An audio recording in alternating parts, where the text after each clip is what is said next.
बुल्ढाना जिले के खामगांव में बेरोजगार अतिक्रमणकारियों ने विधायक आकाश फुंडकर से मुलाकात की। इस दौरान फुंडकर ने अतिक्रमणकारियों को दुकानों के लिए जगह उपलब्ध कराने का आश्वासन दिया। बुल्ढाना जिले के खामगांव नगर परिषद द्वारा कुछ दिनों पहले शहर में अतिक्रमण हटाने का अभियान चलाया गया था।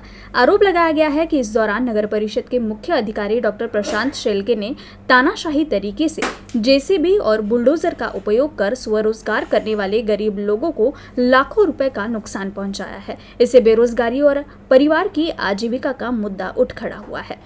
इसलिए नगर परिषद के मुख्य अधिकारी से वैकल्पिक स्थान प्रदान करने की मांग की गई, लेकिन इस संबंध में कोई कार्रवाई नहीं की गई। इसलिए बेरोजगार अतिक्रमण संगठन ने राज्य के श्रम मंत्री आकाश फुंडकर से व्यक्तिगत रूप से मुलाकात की और वैकल्पिक स्थान प्रदान करने और दुकान प्रदान करने की मांग की।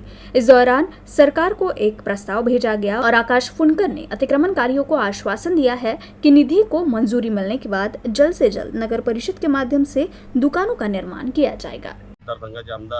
तथा कामगार मंत्री आकाशदादा फुंडकर यांना आज बेरोजगार अतिक्रमण संघटनेच्या माध्यमातून भेटण्यासाठी आलो होतो व त्यांनी आज आम्हाला वेळ दिला। अधिवेशन असल्यामुळे ते खामगावमध्ये उपस्थित नव्हते। आम्ही आमच्या मागण्या ज्या आहेत की पर्याय जागेचा, स्थानिक जागेचा व जिथं जागा नाही तिथं जागा उपलब्ध करून देण्याचा, या आमच्या मागण्या ज्या होत्या त्या आकाशदादाला आम्ही सांगितल्या।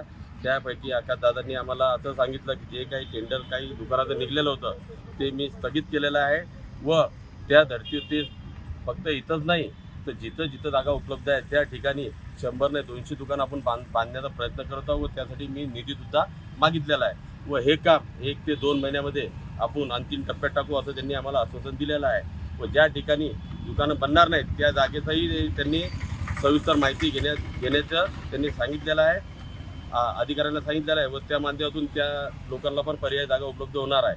आमच्या ज्या मागण्याची त्यांनी दखल घेतलेली आहे, आमच्या बेरोजगार संघटनेकडून आम्ही त्यांचे आभारी आहोत।